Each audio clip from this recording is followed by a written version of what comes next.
दोस्तों नमस्कार। Spectrum book के अंतर्गत हम शुरू करने वाले हैं भारत में यूरोपियों का आगमन। तो मेरी कोशिश रहेगी कि इस बुक को हम कंटिन्यू करें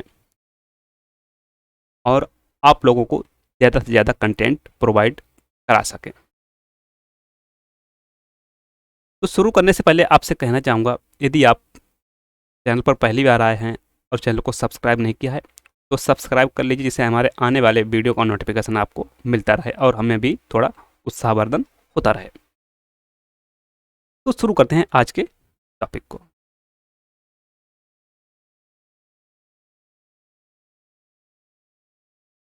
भारत में यूरोपियों का आगमन। यूरोप में 15वीं शताब्दी से लेकर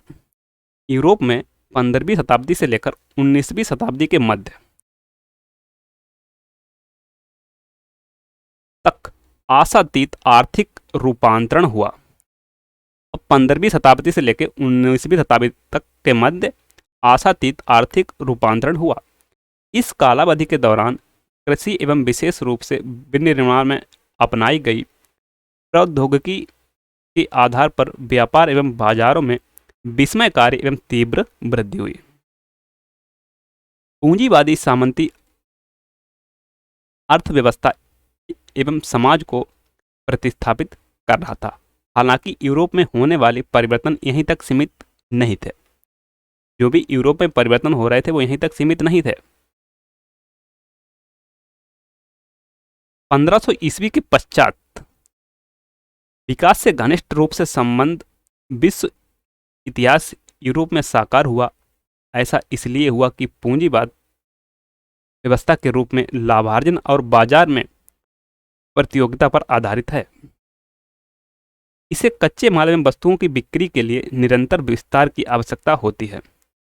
इस प्रकार इसका विस्तार विश्वव्यापी था, जो अन्य प्रकार की अर्थव्यवस्थाओं, समाजों और संस्कृतियों को निगल रहा था। इसका विस्तार विश्वव्यापी था, जो अन्य प्रकार की अर्थव्यवस्थाओं, समाजों और संस्कृतियों को निगल रहा था। 15वीं शताब्दी में महत्वपूर्ण बदलाव शुरू तब हुए जब यूरोपीय औपनिवेशिक शक्तियां नवीन विकल्पों की खोज में बाहर निकली।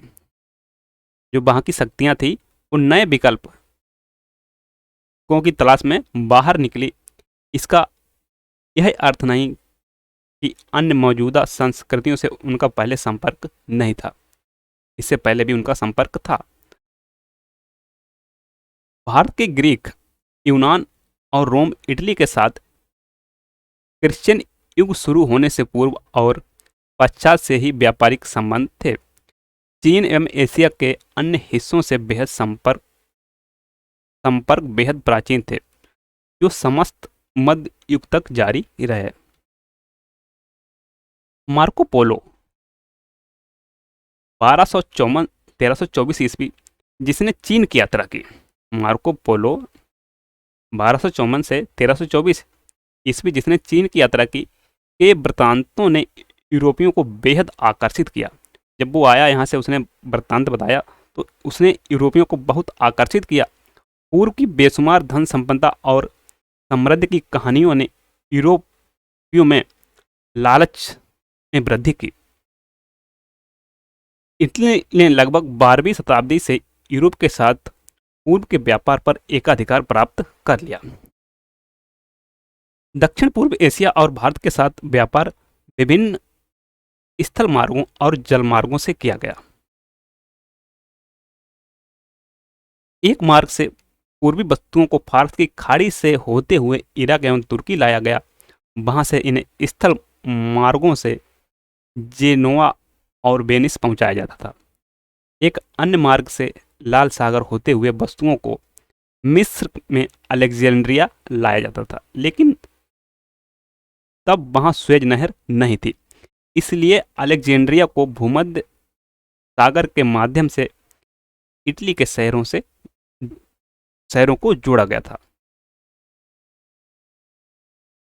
उत्तर मध्यकाल के दौरान विशेषकर इटली में विश्वविद्यालय के पुनर्जागरण संबंधी विचारों का प्रस्फुटन हुआ और 16वीं शताब्दी के दौरान साहित्य और विभिन्न कलाओं में इनकी स्पष्ट अभिव्यक्ति हुई।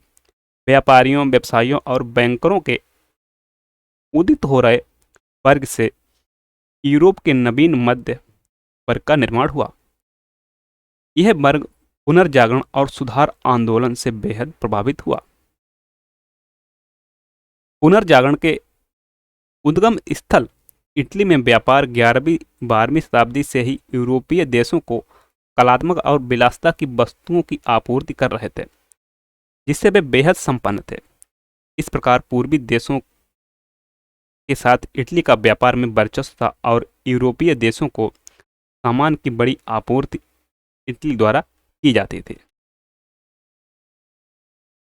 यूरोप के कई देश व्यापार के क्षेत्र में इटली के साथ एकाधिकार को तोड़ना चाहते थे।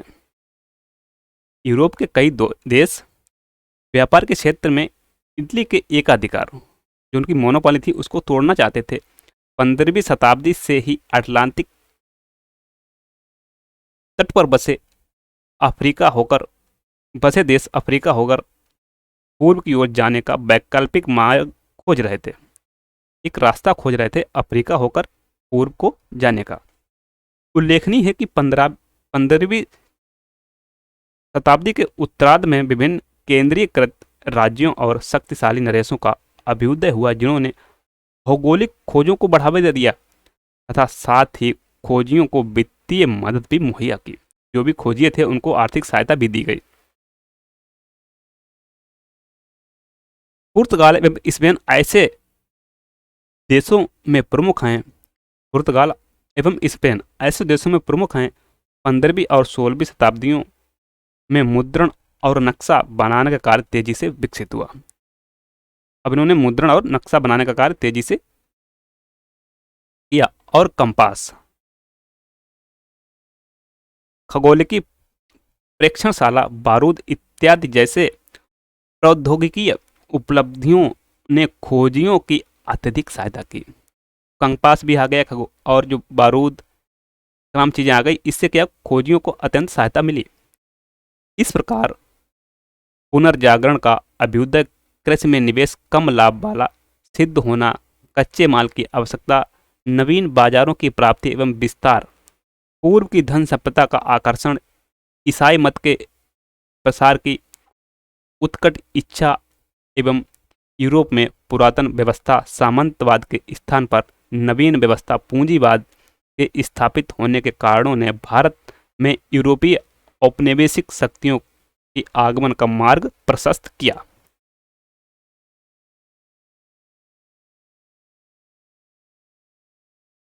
थैंक्स। मिलते हैं नेक्स्ट वीडियो में इससे अगले टॉपिक में। तब तक के लिए नमस्कार।